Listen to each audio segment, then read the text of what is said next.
everybody, and welcome to another episode of Relative Pitch. It's great to see you all, and it's wonderful to have the amazing, wonderful Ashley Killam with us this morning. Thanks so much for having me. It is great to see you, and we're just give us a brief how you got to where you are, some important life things, and then we'll just get kicked off right after that. Yeah, so I am a trumpet player turned kind of arts administrator. I have my bachelor's in music ed, master's in trumpet performance. I've kind of moved around the country a lot, and now I am based just outside DC on the Maryland side. And as of the start of this year, I am full-time self-employed by me, working with some really cool composers and performers and educators. Yeah. Nice. So I think some of our audience will know you from Diversify the Stand and your catalog that you compiled. Why I think you're in your master's what's the catalog? What was it named? I have it pulled up. Give me 2 seconds. I'm so sorry. The repertoire catalog, it's a catalog of trumpet and brass works by gender marginalized people and or Black, Indigenous, and persons of color. And this was a great catalog for me. And it seemed like some of the ITG people used it when I saw Ulysses K. Trumba on the solo thing a couple of years back.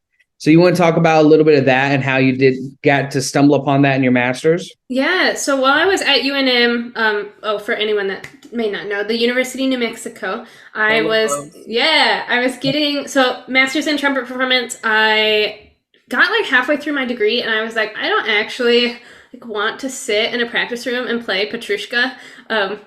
This does not bring me joy.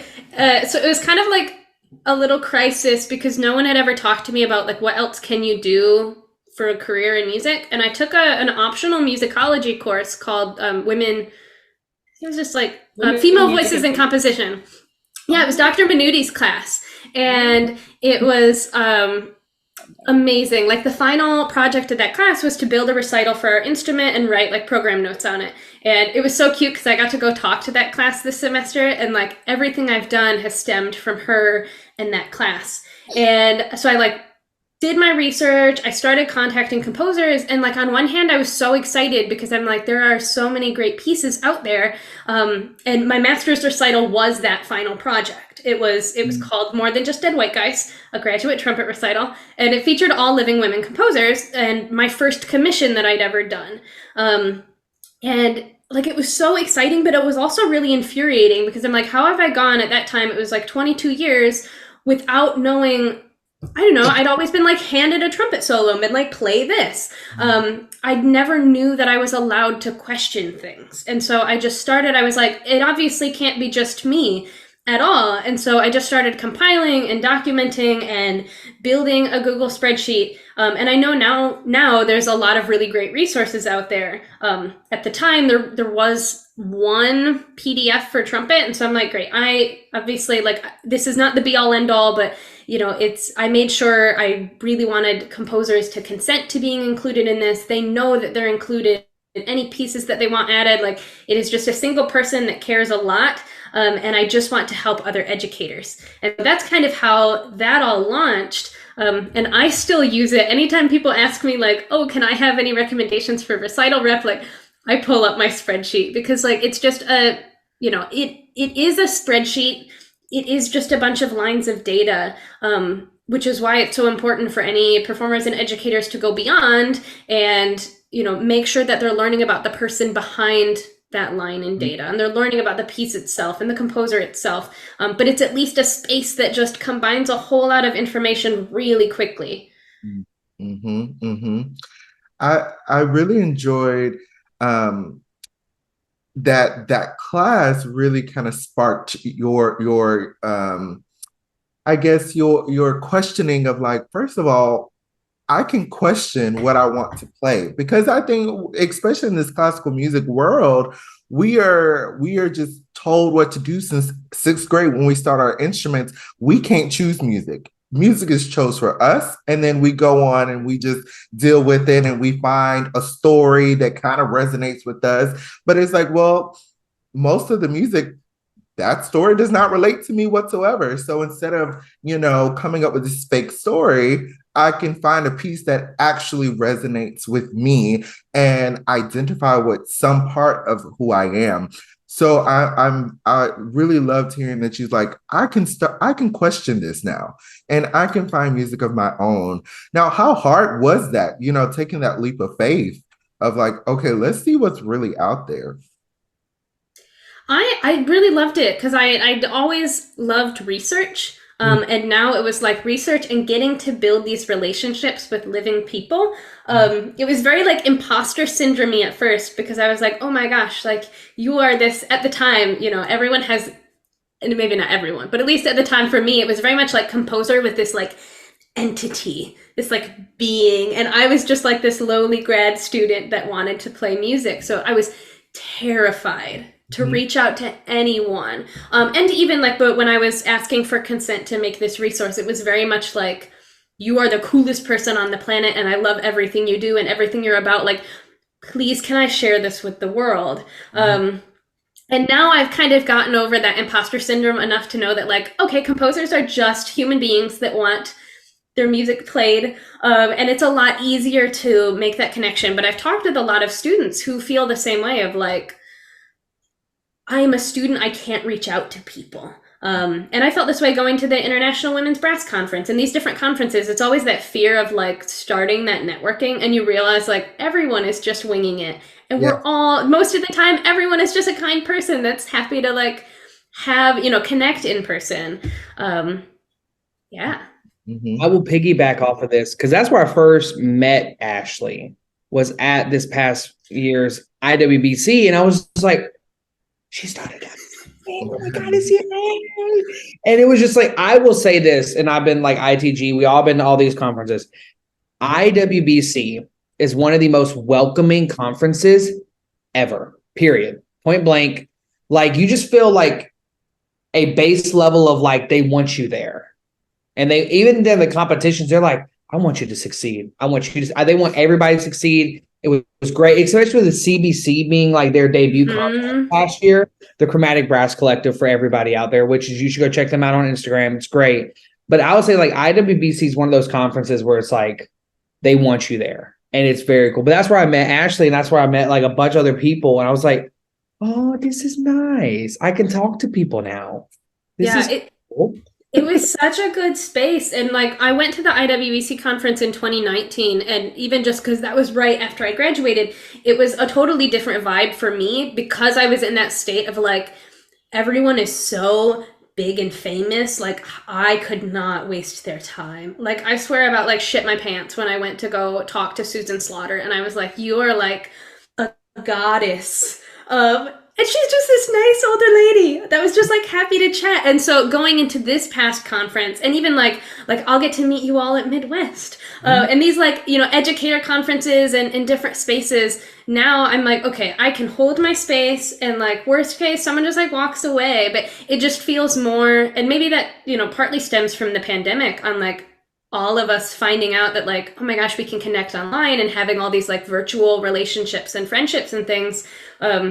It felt very much like I'm going to see all of my friends and we can cut out the like small talk because I've already been following you online for years. And like, I know everything about you in your life. I love it. I really want to take a step back to when we were talking about when you were first starting, your spreadsheet, and you mentioned how, at first you just glance at it and it's data, right? And it's just something that's in your face of like, this is what this is. But actually, that sparks this conversation about accessibility, especially around finding like diverse composers, because there the big argument, the big like thing before, especially prior to 2020, was this idea that it was hard to find music written by, women, POC, LGBTQ composers. And so I think it actually was really important and significant that this data was just laid out for people to be able to see and to, to see that, oh, it is easy for me to just click this link and to buy and purchase the score rather than having to do my own research. And I think that is a really significant aspect of this initiative and the many initiatives that have come from it.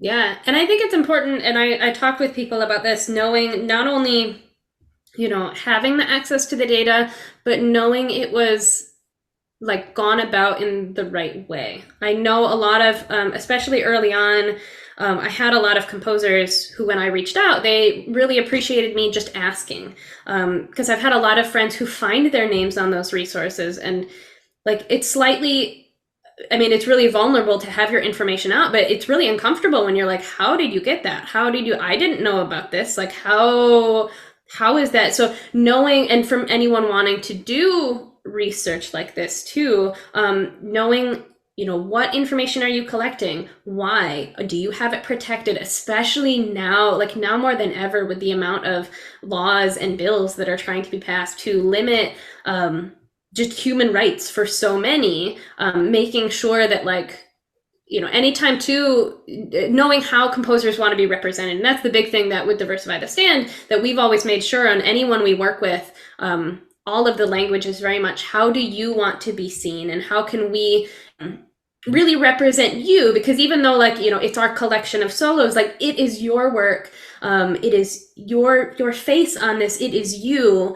I don't want to change up your wording, change how anyone sees you, because that's so important.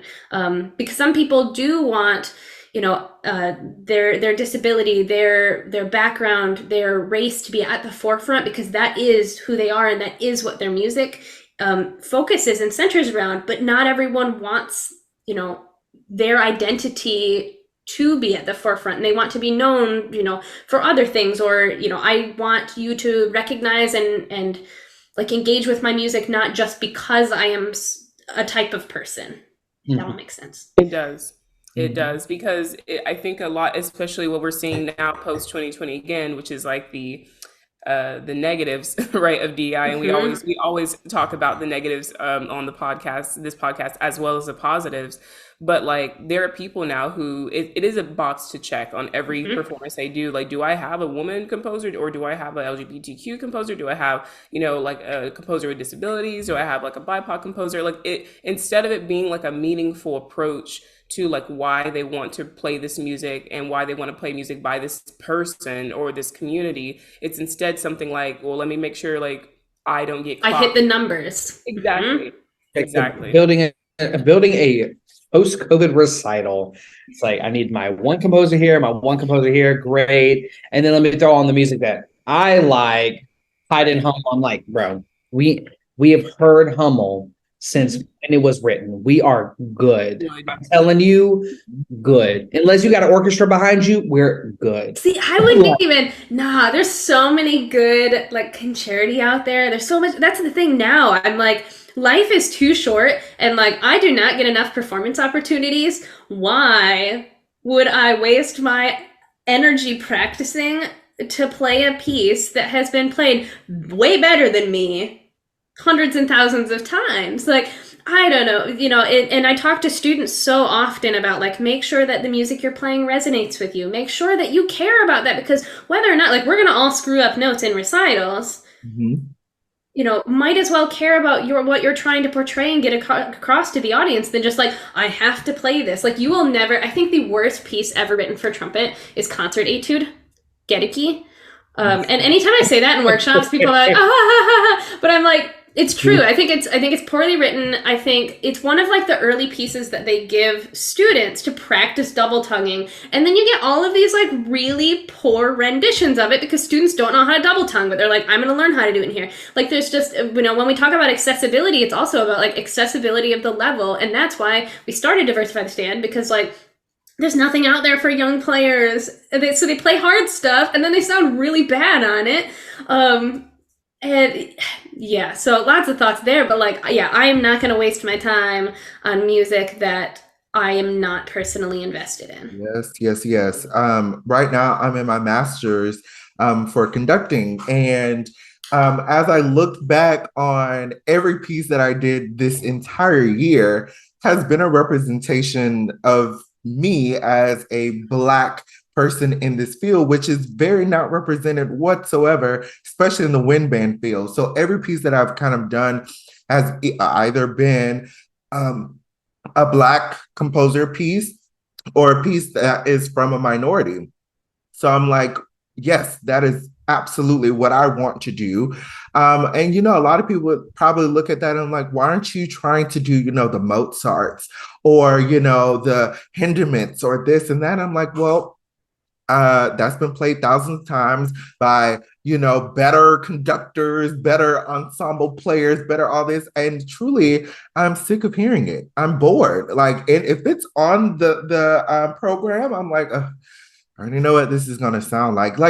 And that's the thing with, you know, old music is how many times can you reinvent the wheel? Oh, we've heard it thousands of times. You really can't do anything that much different. So why not put your stamp on a piece by somebody who's like, please play my music. Please get me out there. You could literally do so much different things with music that was just written. And then you could even call up the composer and say, hey, Yep. I was thinking about this. What are your thoughts? What were you thinking about it? And then a lot of the composers that I've reached out to are like, go for it. Like, I didn't even think about it that way. You know, so now it's a collaborative experience. Why not go? To me, that is the way more enriching route than, say, going to do, you know, the Bach's, Beethoven's, and Mozart's. But that, you know, that's just me. That's just me. And to piggyback off of that and what Ashley and I were just talking about with the standard repertoire, if you do something different, you will be scrutinized for it. Like if you do this, if you do the first move, if you do Lincolnshire Posy, any different than Frederick Fennell did, how fucking dare you? How fucking dare you? Who do you think you are? Or if you do Hindemith different than like one of the most prominent recordings is what's his face? H. Bob on his retirement concert. Like if you do any of these pieces, or you do the Haydn different than Winton, or the Hummel different than Tine, it's like if you do anything different, who told you could do that? Who gave you the license to do that? Yeah. And it's just like also, if you're out here and you're doing competitions, hint, hint, wink, wink, do something people don't know so you can advance. Everybody knows these pieces and they will compare you. Like I think this year there was like, I mean, every single year, there's probably 35 Haydns, 35 Hummels, 35 Boomas, and Artunian. The Artunian. I'm literally playing that right now. I'm going to say this. I'm playing that the day after this gets released next Wednesday to then write a paper about how to perform music you don't like. Because I truly do not like this piece, but I truly feel like I should know it to teach it because some of my students want to play it. So I'm like, I'm going to perform it once, then I'm going to put it away forever. Like ever. Someone calls me, can you play Artunian with for the orchestra?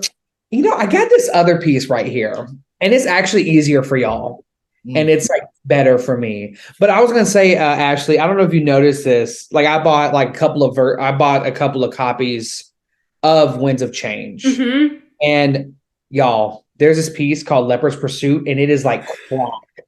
It is like crack with middle schoolers. They are dying for it. And I don't like it opens in the trumpet part with just 4 repeated A's, and you would think that is like the end all be all with them. When Marcus sent that piece, so it's I'll make him listen to the episode. But for Winds of Change, if people don't know, right now there's versions for trumpet and trombone, and then there's going to be versions in the next couple of months for horn and euphonium.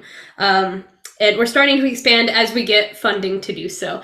But it's a progressive book where it starts with like the first couple of pieces I can use for my like 6th grade students that have been playing trumpet for like 2 months. And they can feel like empowered and like I'm playing this cool piece. And then it works your way up as the student advances, they can get farther in the book. And so it's really cool. But when Marcus sent the draft for Leopard's Pursuit, it is a bop.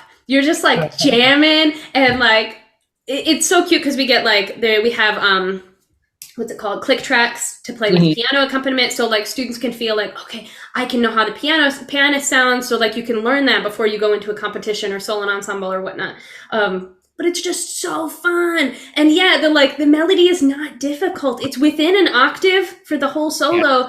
But it's played in a way that like young students, and not even young as in like they haven't been playing the instrument long. I had my like adult students play Leopard's Pursuit, and they were like, I dig this. And I was like, yeah, because we're not just like sitting here playing Arbans. Like it's Yes. fun music. It sounds like it sounds like movie music. Yeah. And you've got little like his like writing throughout the piece is like, you The know, hunting you're the tracking prey. someone, hunting, like get them. And so like you can talk with, it's all these teachable moments. And like both the educator and myself and Carrie, who I started DTS with, you know, we're all about like getting these teachable moments for students. It shouldn't be like, okay, we have to play this because we have to. We have to play this because it's a standard. It's okay, we've got this piece. You're a leopard. Like, let's think about how that would act. Like, how would you act? What would you feel? How would this be? How can that translate into our instrument? And then let's have a good time. Because isn't that what it's all about? Facts. Mhm. I was talking to somebody about that piece, and we both agreed that it was like the adult version of that piece to me right now is like Centennial Horizon for adults because they just eat it up. And we're like, this is the middle school Centennial Horizon. Like every Because minute. it's that like pop based. And that like when I was student teaching, I had to make these lesson plans for like full band, right? And I'm bringing in film scores. I'm bringing in pop music they're listening to. I'm asking the students what they listen to because I remember like when I was back in New Mexico, I was teaching at a lot of like middle and high schools at the time. And like these students are like, band is so boring. And when you ask them why, they're like, well, we got to like play out of this book. And like the most fun things for them was like, oh, we're playing this like Harry Potter medley. Like we're playing this. I just talked to an orchestra last week about how like their like classic series has been so poorly attended, which like yes, much of it is like the pandemic and trying to rebuild from that. But they're like, we don't have this issue with like the you know bring the movie film score or not even like have the movie like we don't have that issue. I'm like, yeah, because your audience is so like you're boxing your audience in. And when we actually think about what do people listen to right now, how can we bring that in? And so then it's not just boring band music and boring orchestra music. It's let's start to expand into these different areas and influence. And how can we, you know, how can we start to expand how we think of music? Because so many people too think of modern music as bad because it's modern and it's new. No, it's just music that's been written recently. Like that's all across the spectrum on what it can look like, what it can sound like. And you know, if music's all subjective, like we should be able to, you know, place our own opinions on it. And anytime I share new music with any of my students and like have and give workshops where people have to listen to newer works, I'm not going into it saying like, oh, this is new, this brings in extended techniques, this is something weird. Like it's not, you know, it's all about the language we use. And I make it very clear, like here's who the composer is, here was what the influence is. If it is something that's more like contemporary that isn't as like tonal, I try to give whatever audience I'm talking to some sort of anchor to listen to. Like, oh, try to hear this part, try to hear this thing, try to see the relationship between these two instruments, because then it's less like, you know, black and white, good or bad, and more, you know, you can form your own opinions around this.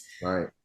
No, this is great because all of this, especially with me being in the symphony world, like orchestra world now, but also seeing this, you know, early on with like our teachers and what we saw with their orchestras, is like I think first of all, too often we're trying to say what our audience members will enjoy. So instead of like actually experimenting with like newer music that actually they would be like, you know, I kind of dig this. It's like, no, just keep giving them the Haydns and, you know, and Messiah and all this other stuff that they've heard time and time again, because we know someone likes that, right? So it's like this fear of stepping outside the box and having people not like it. But I'm like, but you're not thinking about the other side of like playing this new music and people actually loving it and being like, oh my gosh, this symphony like is they play this music. There are the types of people who I can go to the symphony and know that, oh, a new piece is going to be premiered this you know, concert cycle and everything. And it really, like this past week at the Seattle Symphony, we had Abel Salauche, the South African cellist and composer, and it was a co-commission that was his piece for spirits. And it, y'all, first of all, I was like, the Lord is in this building, because the way he was singing, I was like, there is a spirit in the audience, and we were singing. It was just so raw. And the whole thing is like, they didn't have like subtitles or anything for us to like. I didn't care. I didn't need it, because someone actually asked after the concert. They're like, "Do you think it would have been like a little bit like more accessible if you?" I was like, "No, this was not something for me to. This was a feeling.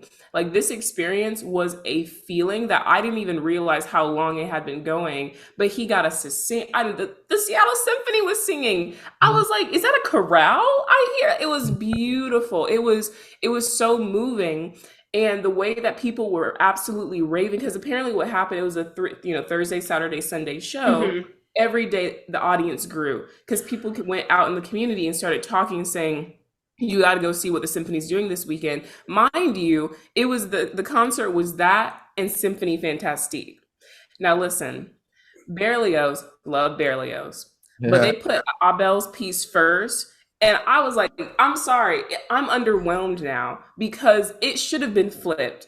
Like, I'm being so serious. If this ever comes out on SSO like plus like live, I will have to send it, because it was so moving and it was so new.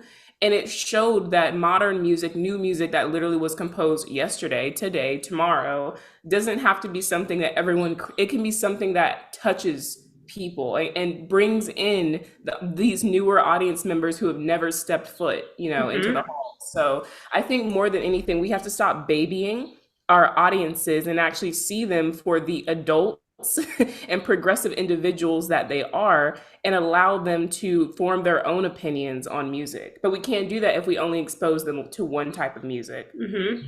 Oh, and I've heard like orchestras that are like, "Oh, well, the donors make the decision." Okay, well, I'm sorry, but like, what if we just took off all composer names on the programs? Like, then you don't know.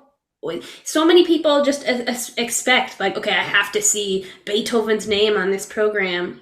Mm-hmm. I'm sorry, but like, especially too, some of these like donors that are getting up there in age, like, you're not going to be able to tell the difference. Right. So it's very much like, why not? If all of these orchestras are in like a financial crisis of like, we're losing audience, we're losing this, we're not, continuing to expand and move forward. Okay, well, maybe we need to do a little self-reflection on how can we change? Because obviously, like with the pandemic, we found out that music is so fragile. So why not? If it's fragile, it's also flexible and can change and can exist and can move forward. So why are we not offering those opportunities to so many people instead, just like playing Beethoven like 100 billion times and continuing to lose audiences? Mm-hmm. Mm-hmm. I like that idea that you just said about removing names from the program. Also, you could also maybe go a step further. When you go to these Michelin star restaurants, I've been obsessed with Michelin star restaurants recently.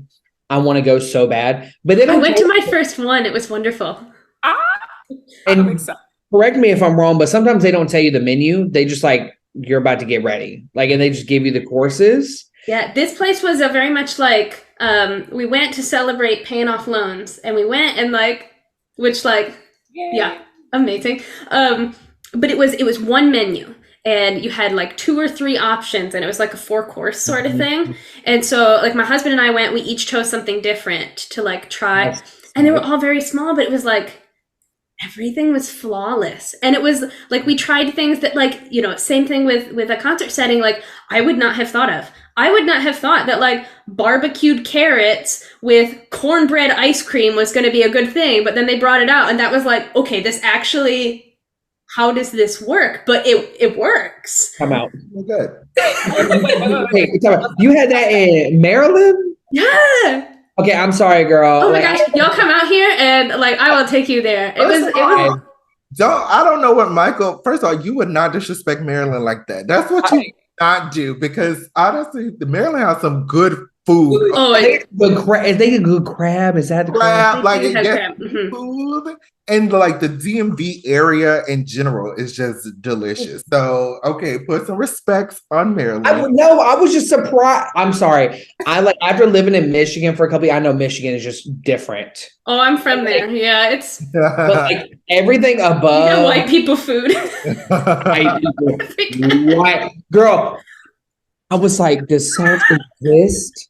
I was like, do y'all exist? The Midwest, they're good at salt. Mm. Ooh. You know, Ooh. anything outside of salt. How could you say something so even controversial? the places, I was like, girl, I was like, can I please have your salt shaker? And if you got back there, give me some of that seasoned salt. You know that got everything in it. Just give it to me. But no, everything above Tennessee, I'm like, when I leave the South, I'm like, I'm very picky about where I eat because I'm like, the South, I know about a lot of places you're gonna get some good cooking. Even if it looks like a dump, that's even better. Like when their supply closet doubles as their bathroom, doubles as their like everything. That's how you know it's about to be good. Well, come Don't. out here. Come out here. I got some good places. I got some Okay. good places out Here here. we Yeah, go up. Well, I mean, that's like, I think, and that goes for music as well, is expectations. Me and Michael, we were talking about this, but we were joking. I think a lot of people like put their expectations so high. Like we set expectations for our donors. We're like, oh, they only want to hear this. No, a difference. Majority of the donors weren't even musicians in the first place. So they really don't know what they're listening to. They happen to know names because your Beethovens, your Mozarts, your Bachs, that's just, you know those things since you're in like elementary. So it's the one thing that is always bringing them. So why are we having this high expectation for people that don't know exactly what we're doing? Why not expose them to something new? But also, we're always complaining, and I use complaining for real, that our audiences are dwindling over time. Okay, so why are we still playing the same music then? Because now our audiences are the millennials, the Gen Zs. They're not buying into the classical genre music. And that's because it is so distant and on purpose distant.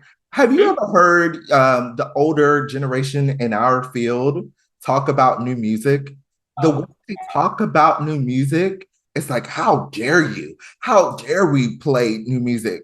You are the reason no one's in the audience. It's because on purpose, you want to be distant from the popular or the younger generations. So why are we, again, what is this for? Who are we doing this for? Is the question at hand.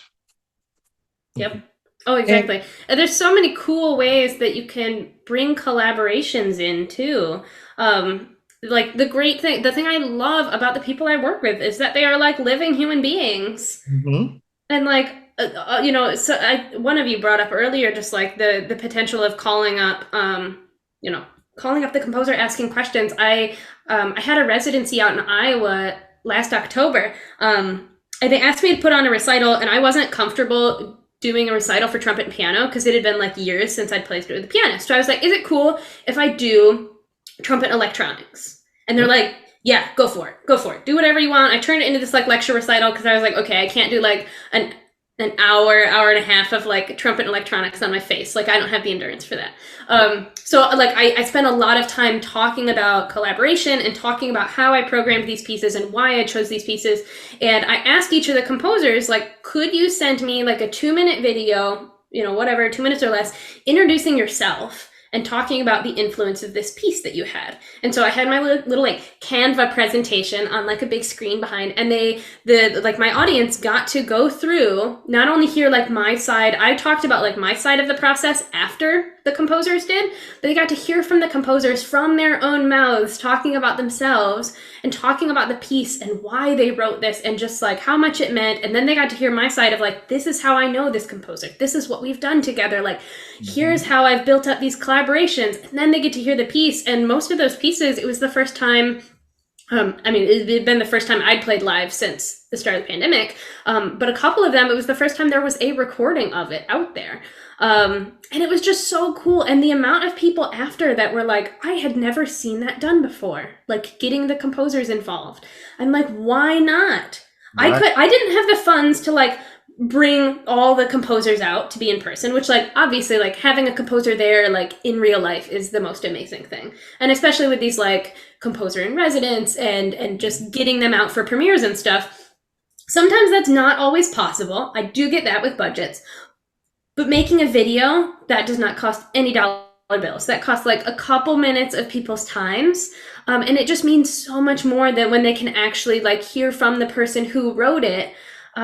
Because then if you're going to get any background before you hear a piece, it's the whole intent of the piece and not this like preconceived notion of like, oh, well, I don't recognize that name, so I am already not going to like that piece. Right. Yeah. Yes. Anthony, what piece did we go see at the symphony? A couple of months ago, Roderick Cox conducting. Oh, I remember that. Oh. They had a little thing outdoor with a whole little, I forget the piece. It's by Dawson. Yeah, it was William Dawson's Negro Folk Symphony. Yes. First time both of us have heard it live. Good. I'm pretty sure it's so good. And outside, like in the lobby area, they had the original score. They had like all these things. The first time it was performed in Atlanta, what was on the program, and it was this whole thing, like where he went to school, where he they had his baton. Oh my It's God. like you can make these older pieces interesting too by bringing in stuff that you can tangibly see instead of like it's Beethoven, Ludwig Beethoven, and you must like him. But like that concert, they showed out. People were there. People were dressed to the nines. They were there.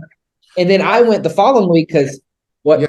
Well, I was just going to say on to that, something that the ASO did that I'm super proud of, and I'm hoping that others do it as well. They did the Negro Folk Symphony William Dawson, but they also that night specifically, they invited the Divine Nine fraternities and sororities.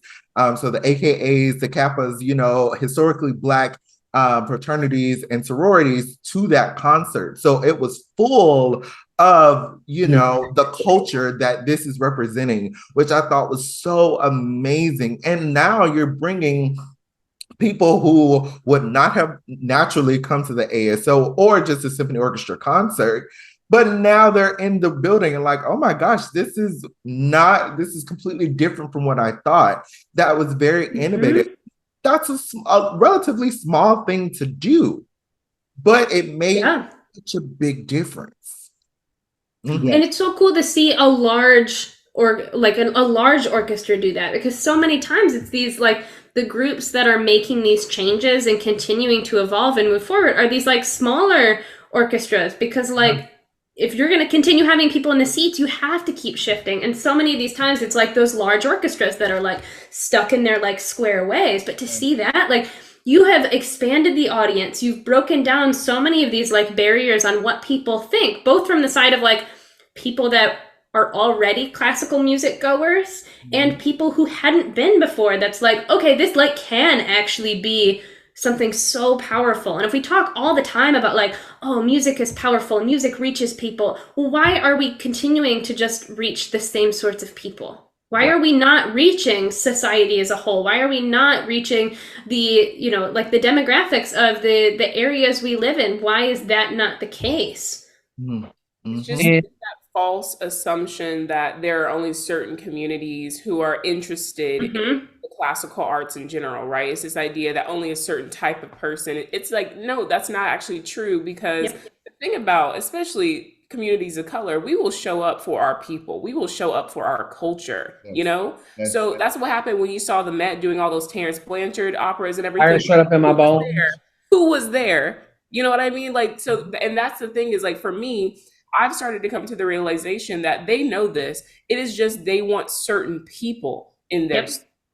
Yes. Which all comes down to, I mean, you've got all of these, which I know, you know, we could talk for like hours and hours and days on this, but all of the systemic issues and the gatekeeping and all of this. And I'm just, I mean, as like negative as it is, I'm really hopeful for like, I don't know how old y'all are, but like our-ish generation and like everyone to come. I'm like, I mean, we're so sick of it, and we're realizing, fine, if they're not going to make space, like we're going to either steamroll our way in one way or another, or we're going to do something else. Oh yeah.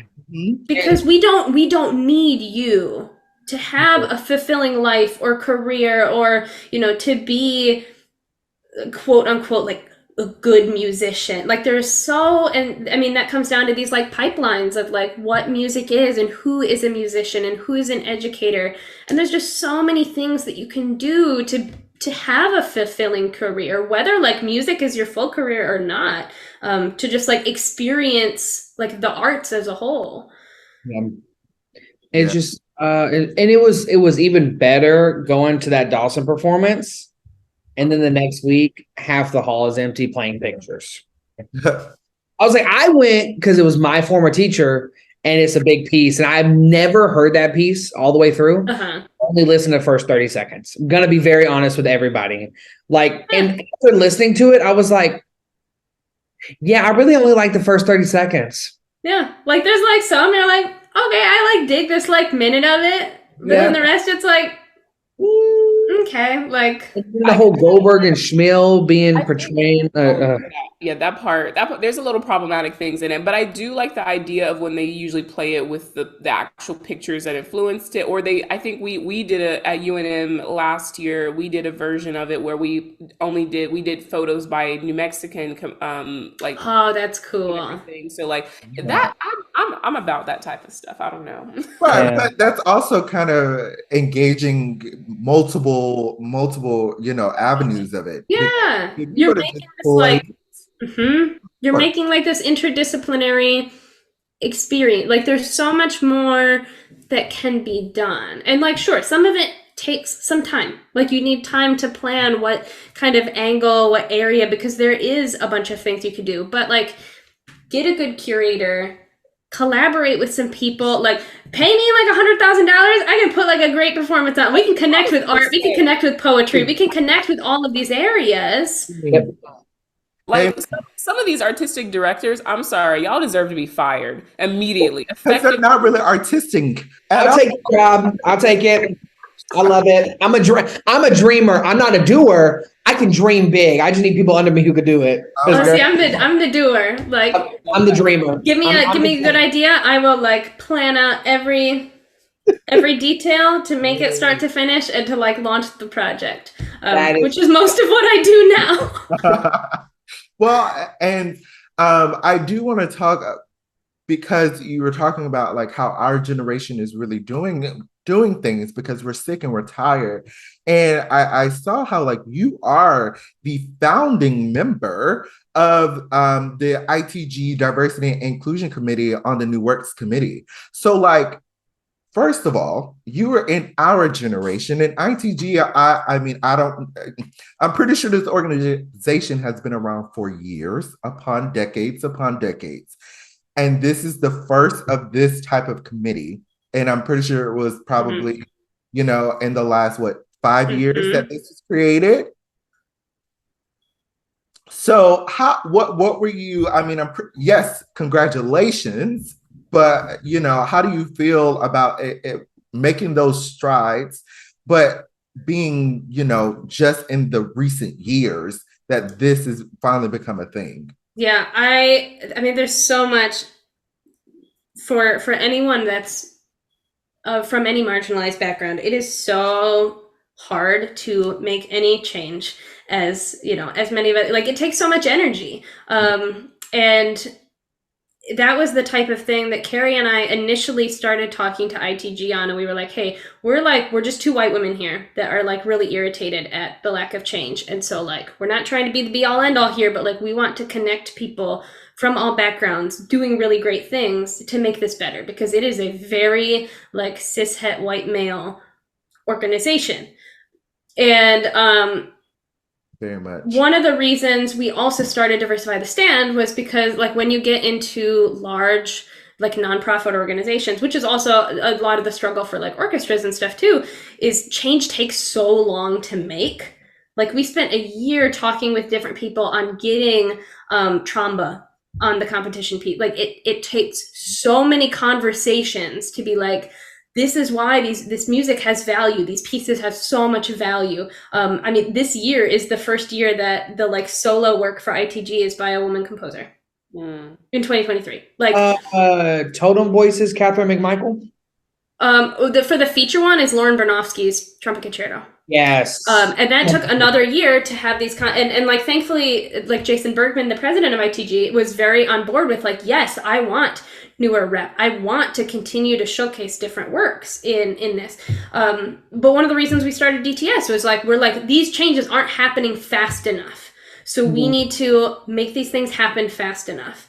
And, you know, we don't have all the dollar bills in the world, but like we're going to try to do what we can. And I mean, everything with ITG has been like, Carrie and I are going to be the irritating people to make sure that this doesn't get forgotten, and these voices continue to be heard, and this continues to play a part. And like ITG last year, I think it was held in San Antonio, and they had all of these cool collaborations with the mariachi bands, because that's what's down in San Antonio. And it was like, it was all these relationships that we're able to build. And again, with like the expansion of the community, that was starting to build and grow, because it's like, they are right there. This is valid music for trumpet, and it is a great space, and it's great music.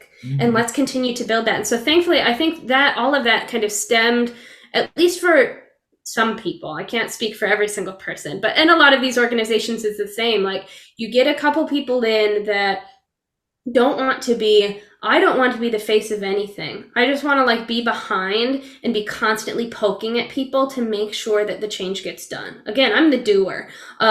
So like for the books that we've done, for like the composers that I work with now and the performers that I work with now, I'm constantly just like prodding organizations and groups to say, hey, please have a conversation with me, because I know these great people and I think their works for orchestra or band or chamber music, like they would bring so much value to your program, but they don't have the energy to sit and spend their time pitching. They don't have that energy. So I'm going to just do it and be irritating and hope that you're willing to talk, to hear me out. Yep. To then program them and pay them the money to commission and do consortiums and things like that. Sorry, I know that was like a lot of tangents. Great. And I took that kind of stance because we talked to Penn State Wind Director study. Who's the Penn State Director of Wind Studies? Bradley? Yes, we talked to her, and she was like, when she's like programming repertoire, she looks at like the greats. And then she's like, can I find anybody now that does something similar? And if I can, I'm going to do them. And so I took that same approach last semester. We did it, because there's many different ranges at the university, as you know, you come in at different times, and it's great. Love it. So we did a couple of Diversify the Stand. One person wanted to learn the Hindemith Sonata. I said, wait, here's Ulysses K, who studied with Hindemith. And then we just like did a bunch of those kind of things. And then for the entire juries for the both 2 days, they're like, Michael, nice repertoire selections. I said, yeah, I didn't want to hear Haydn again. I'm gonna be very honest with y'all. I did not want to hear this stuff. I wanted to hear stuff that I had to learn with them. And it was cool learning a piece with your student, because they might have a different take on it than you could just look at it and you're like, oh, this is how it should go. And the student's like, well, I'm practicing this and I think it should go this way. But yeah, and I'm very happy with all the work that's happening at ITG and like that y'all are doing, and that we're seeing like something like Trumba. I was like, never thought I would have saw it at ITG. And it's then now, such a good piece. It's like the perfect recital piece. And the cool thing, when you get those organizations to, you know, feature solo works, add these pieces in for competition, that's how those pieces become part of this like quote unquote canon that people care so much about.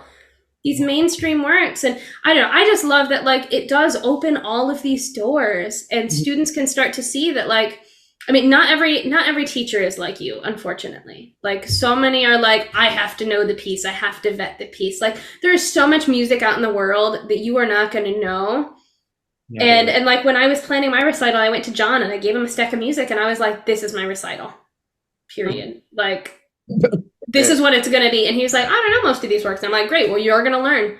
You can help me. And like, he could help me as a trumpet player. He could help me as a musician. It doesn't matter if you know every single note on the page. Like, that doesn't make a difference. And I don't know. I just love that, like, hopefully now the like upcoming musicians and the, you know, whether you want to have music a big part of your life or not, I hope that like people realize that they can question, they can find music. Like the amount of people that I've talked to that are like, oh yeah, I never felt represented in music at all until I found this composer, until I found this style of music. And then I felt like I could continue on because like, great, it's someone like me. And it's like, well, why can't everyone question that? Why do these professors continue to just be like, oh, we got to play the same like two pieces? Mm-hmm. Right.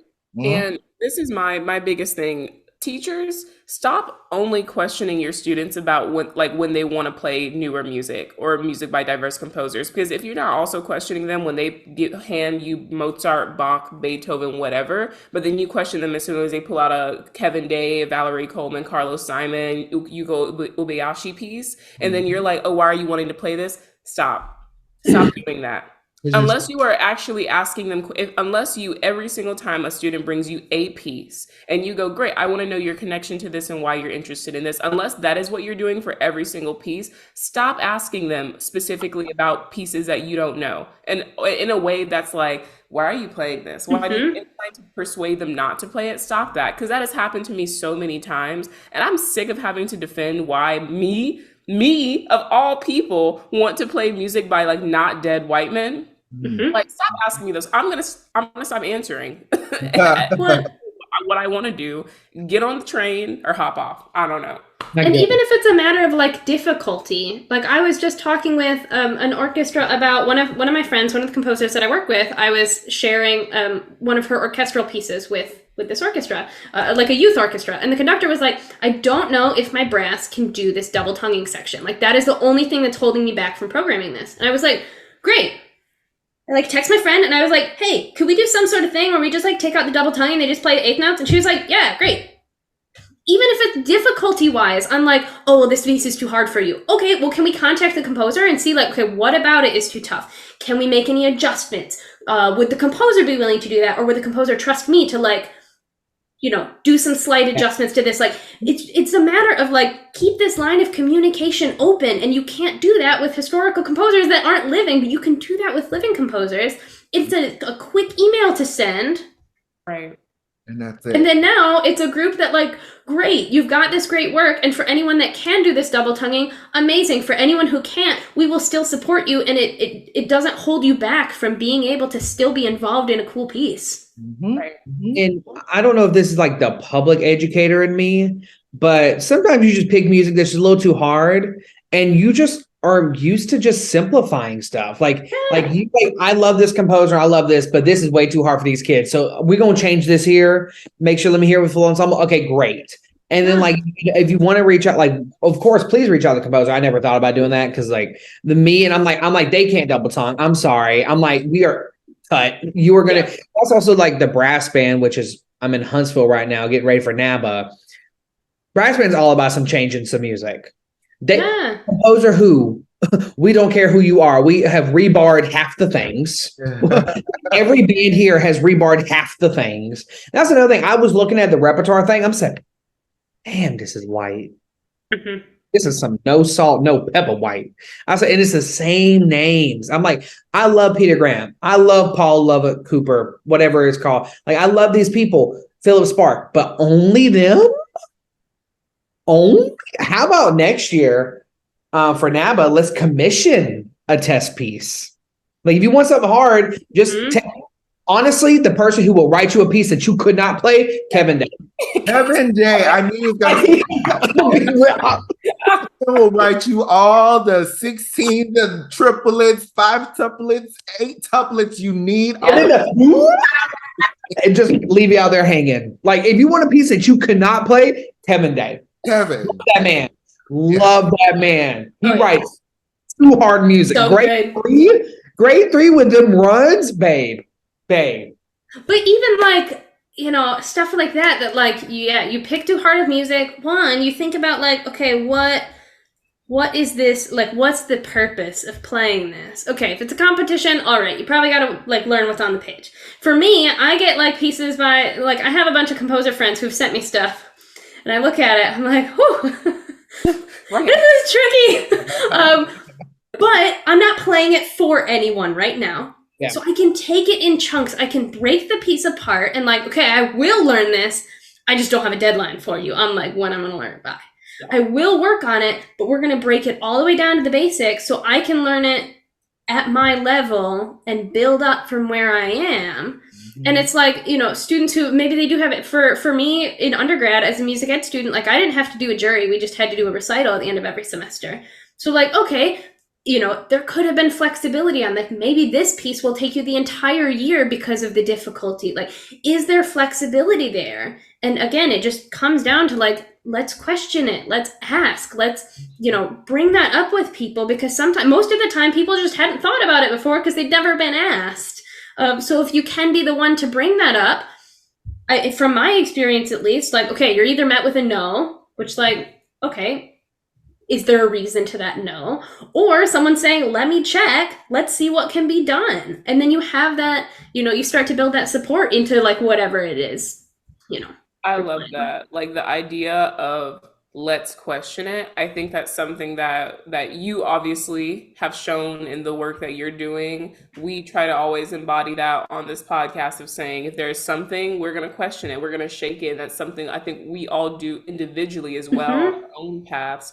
And that's something we try to inspire our audiences to do. Like we are all a part of this conversation. Change is slow, but change can happen if we all take a moment to actually look around and say what actually needs to change, what actually needs to improve.